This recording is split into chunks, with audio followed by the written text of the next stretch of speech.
The third panel in this track is a future gazing panel, and the topic is mixed media and how to get it right. Our moderator for this is Karan Kumar. Karan is a CMO at Fab India and is a brand and marketing strategist. The first panelist on the board is Lokesh Kataria. Lokesh is the head of marketing for Mittal Toys India Private Limited, and he has had successful marketing and brand leadership stints with brands like Jio and Coca-Cola. The next panelist is Rajat Mehta. Rajat Mehta is a president and country head, brand, digital, and retail marketing at Yes Bank. The third panelist is Burzin Mehta, group creative director and digital lead Ogilvy Mumbai. Burzin's work on iconic brands like Amex, Vodafone, Dove, and Johnny Walker have earned him recognition at Cannes Lions, New York festivals. The fourth panelist is Maneesh Mittal. During his 2 decades with the Tata Group, Maneesh has a track record of starting up billion-dollar telecom companies and carries domestic and international experience in PL and oversight, operations, e-commerce, and marketing.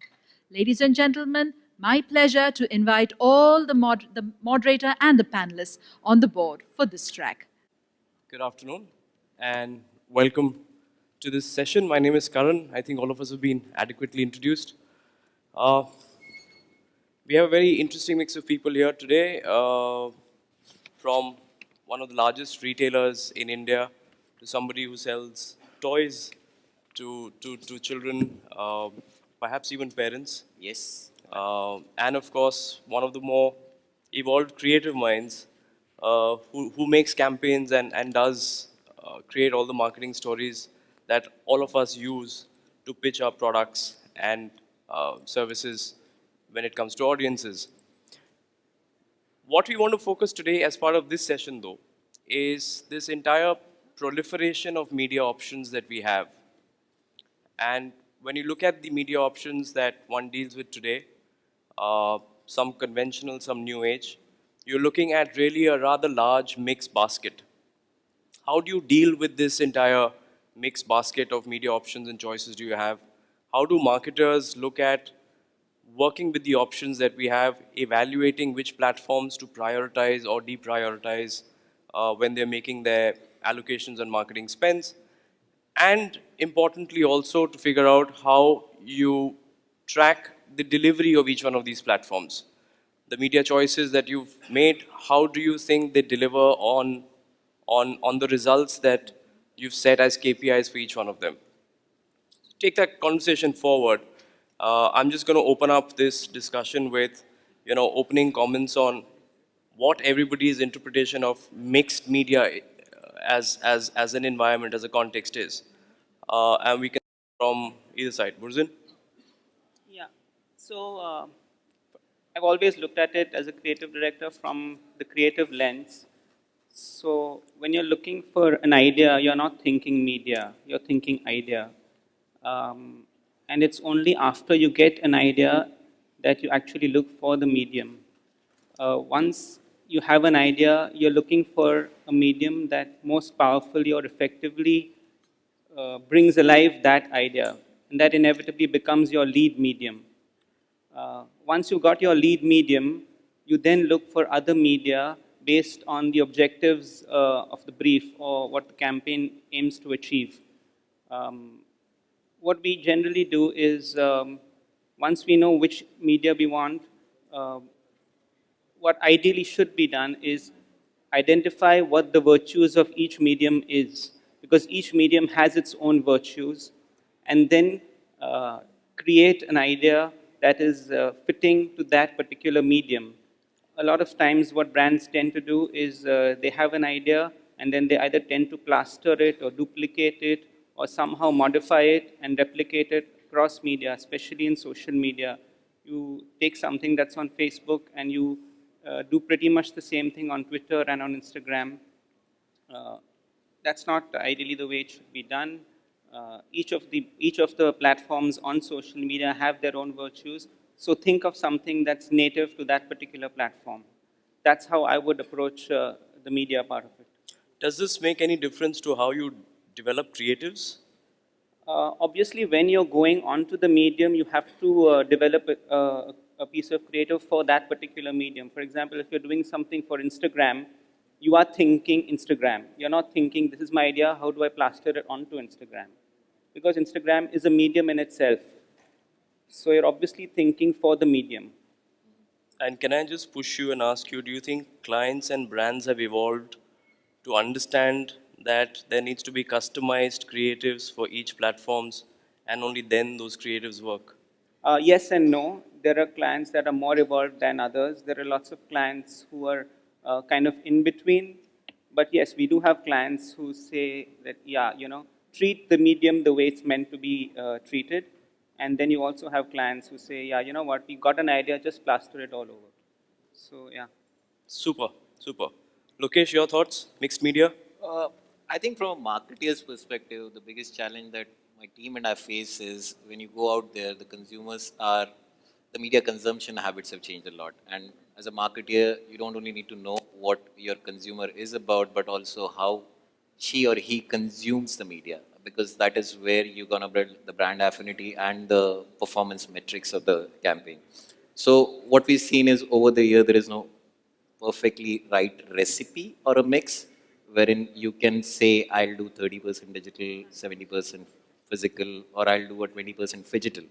What you need to understand is that who are you talking to at what time and with what context. That makes a lot of difference when it comes to deciding. As Burzin mentioned, the idea has a little bit of more power to get liquid into these kind of streams. And when it becomes very relevant for a marketer to understand, that's where your decision comes in from your experience, from your performance, from your past successes, wherein you know this is where I should have done and this is what I should be doing for the future. So I think it's a tricky question which doesn't have a set format to answer, and mixed media is the reality with which we are here to live with. Super. Maneesh. So I'll try and build on what we've already said. Obviously, the choice of a media is a function of what you're trying to achieve, who you're trying to reach. In the past, way back in the past, the choice was which channel you wanted to address when you were going TV, or which publication you wanted to choose if you're going print. The difference now is you've got a much wider set of media to choose from. And the good news is that you can start using different media for different purposes within the same campaign. Therefore, a mixed media thought process essentially will start with what the end objective of the campaign is for us, and then build from there to determine what each media can contribute. Fundamentally today, increasingly in the thought process, the mix of digital in every single campaign is starting to increase, simply because that's a media that can augment anything that we're doing elsewhere.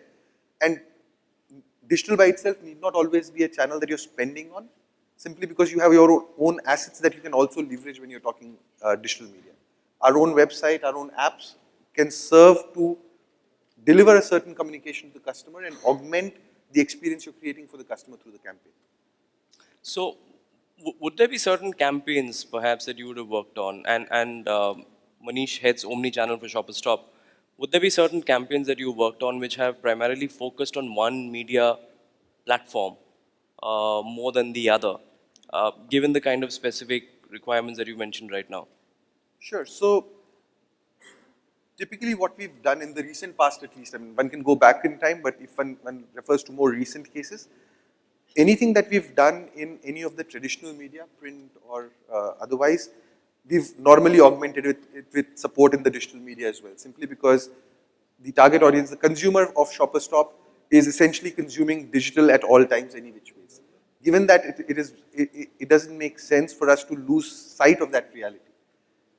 But yes, there's a lot of campaigns that we've run, which are relatively smaller focused, niche campaigns aimed at a smaller target audience within our larger segments, aimed at specific categories or at specific events that may be happening, which are driven largely through the digital media, where we would then try and target that particular customer persona, help that customer persona discover the fest that we are talking about at that point in time, bring them onto our digital platforms, and from there then see how we can help them understand the benefits of shopping at Shoppers Stop, regardless of whether it's online or offline. Sure. There's campaigns going on as we speak. Today, for example, we've got a campaign on our website going on around athleisure, the latest cult around active wear in apparel, right? That's something that we're running on our site, which is being run on our site through digital campaigns, driving traffic onto our site, but you would not find that campaign in other media today. Sure. How does it work for you? Because when you're targeting kids, and he's largely targeting adults, when you're targeting kids, what kind of media choices do you make in the overall mixed bag of media that's available to you, given your understanding of how this younger generation is consuming media or media platforms? What we've seen in last 3 or 4 years is basically the media consumption habit of kids as well as their parents has moved on from appointment viewing to on-demand viewing. And the screens have changed too.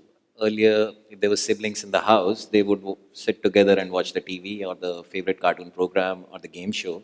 Now it has become more on in terms of what time do I wish to watch it, what kind of content do I wish to watch it. I don't necessarily resonate with what my brother wants to watch or sister wants to watch. And that has made us rethink the whole strategy in terms of dissemination of the content as well as communication. Now, and this is one of the biggest benefits I count of the digital media is that you can personalize the content delivery to each and every consumer of yours. So it's no more a pop strata or a demographic distribution, but it's more of what is the consumption pattern of a particular group. And that makes us identify more with the consumers and that makes us disseminate the message very clearly. Sure. Is there a way in which marketers today can plan for budget allocations across the mixed media options that one has? For example, Maneesh mentioned earlier that there are various campaigns run with various objectives. One to drive more of performance, perhaps the other one to drive more awareness, third, the one to drive more trials. And I'm assuming that for each one of these objectives, individual media platforms, some are better suited than the others. So in the overall marketing mix of the calendar that you make, the budgets that you allocate, have marketers already started allocating marketing monies, not just basis campaigns, but basis objectives, and looking at specific media channels when they're making those allocations?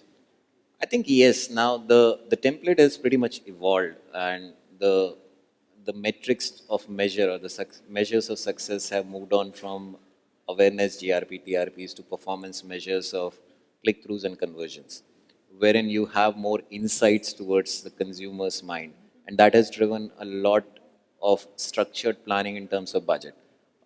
It's not about how many consumers I reach today, but it's how many consumers I engage today, those consumers or shoppers who are talking to me. I have two distinctive brands to quote over here. There's a brand like Barbie, which speaks to girls, which speaks to them in a content fashion, that this is the life of a Barbie, and this is how she inspires you being the, bringing your dreams alive in future.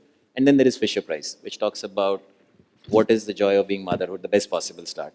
So both of them, the consumers are different, shoppers are different for me.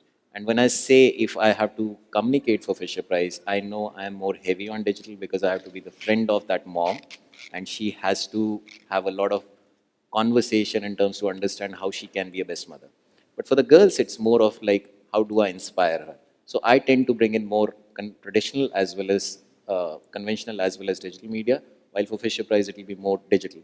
So from those learnings, you can obviously start the year or planning of the year with describing what kind of an ideal percentage is based on my learnings.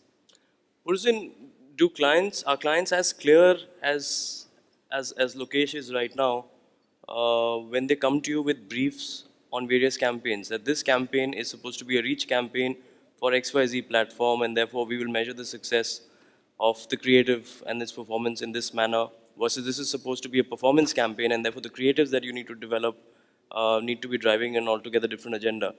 Um, has any of this that is happening on the marketing, brand manager, brand management side impacted the life of somebody who's the creative guy sitting on the other side of the table, putting all these creatives together? See, I think the way I'd answer it is digital allows you to kind of define whether your campaign has really worked or not. Uh, in the olden days, you put out a TV commercial, and you hoped that it would have an impact on your brand, and the only way to figure it out was whether the stuff started flying off the shelves or not. But even if clients don't come to us with it, we make it a point to ask what are the success metrics of this particular campaign. Because if in your head you're aiming to get A and we end up getting B, then obviously it doesn't work. So even if clients come to us saying, I'm not very sure, I want to do a digital campaign, it always helps even the creative team to say, yeah, this is what we're chasing, and hence the campaign is going to get structured in a particular way. And therefore, every campaign doesn't necessarily we have to thought only from a creative poster point of view. There's an example that we have of the case study of what happened in Australia with regard to national safety. Do you want to quickly speak about that, because we don't have too much time to present, but maybe a couple of words on that? Yeah, there was this campaign that was done in Australia, essentially for road safety. And the campaign the idea was the creation of a particular sculpture of a man who would actually withstand low impact accidents.